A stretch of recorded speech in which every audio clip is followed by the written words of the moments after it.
Okay, this is me. I'm David. I'm an English teacher. I've been an English teacher for 16 years. And this presentation is basically about me and my life and how much I love the life of being an English teacher. And Oana took all the photos, by the way. Okay, this presentation is not going to be only about David's academical and successful life, but also about his real life, which happens when he's not in the classroom. And by the way, I am Oana, I am 17, and I used to be David's student. This is a very important aspect of my job. It's called preparation. Teachers have to prepare lessons. We have to learn how to use machines like this. We also, of course, are meant to read pedagogical books to learn all about how to teach properly, which is where I also spend my time doing. In this slide, we see David trying to read a book, a non-pedagogical book, which is one of his favorite activities when not in the classroom. And I know for a fact he once tried to read Invitation at a Waltz by Mihail Drumeș, but he couldn't succeed that activity because of the lack of translations. Yeah, this is also called preparation. It may look like I'm just talking to someone and drinking a glass of water, but this is how you get most of your best ideas that you use in the classroom. Sharing, talking to each other is the key element, I think, of preparation as a teacher.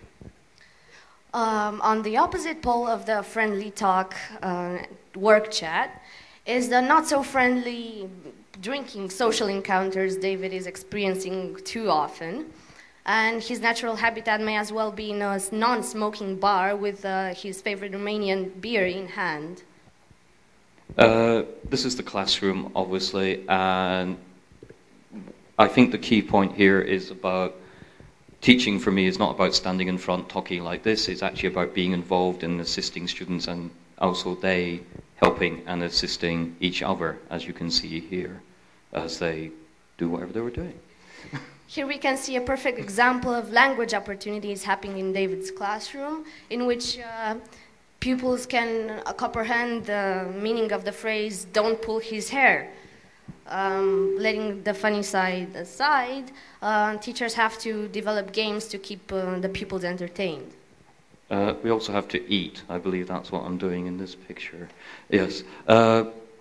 Kind of symbolizes the fact that, like most people, we don't really have time to sit down, go to restaurants and enjoy eating, though food is actually very important to me in my life.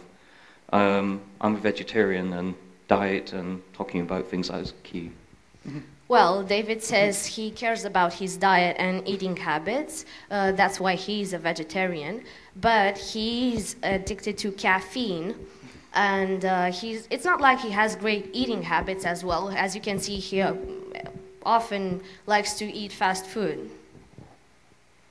Another aspect of work, of course, is talking to parents. It's a key element. Particularly going over the strengths, weaknesses of them and trying, I mean, obviously one issue here in a country like Romania is trying to explain exactly to parents what issues are going on. Well, as David said, trying to talk to parents and communicate with them is pretty hard. That's why at the British Council, often translators are used in different conversations.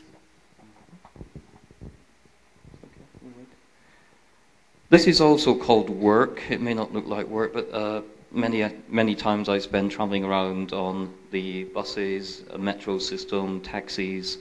To be honest, it's quite straightforward in Bucuresti, I think. You can get pretty much anywhere straightforward. Well, I fail to understand David's confidence when coming to public transport, because obviously it doesn't look like he is able to understand the simplest of signs. And speaking about signs, he once told me that he fails to get street names because of the lack of signs. Here we have an example of using one of the great advantages of learning in the modern age for students is access to films, internet, etc. in a classroom, and learning all the English naturally in this kind of situation. Or looking at the PechaKucha website. As a former English student myself, I agree that watching films are a good thing, a good way to improve your English, but Romanian films are not subtitled, which is a big disadvantage for native English speakers. This is work. It's a very serious aspect of work. I believe it's called meeting clients, potentially, or taking part in British social occasions such as Halloween, particularly for some reason with young ladies. I can't remember why. And this is Susie, David's loving and devoted wife. And while David was partaking in social and official meetings with the British Council, Susie was at home waiting for her husband to return. Another beer. Okay, we'll wait. And I'm probably not the only person in the room to fall asleep at their desk, but what to notice here is the dedication to still preparing lessons, clicking on the mouse, answering email, even while sleeping. And reading the book, of course. While posing for the previous picture, David was probably thinking and dreaming about his comfortable couch, his warm teddy bear, his plasma screen TV on which he watches football. And this was our presentation. We hope you enjoyed it, and thanks for listening. Thank you. That was over. Finished.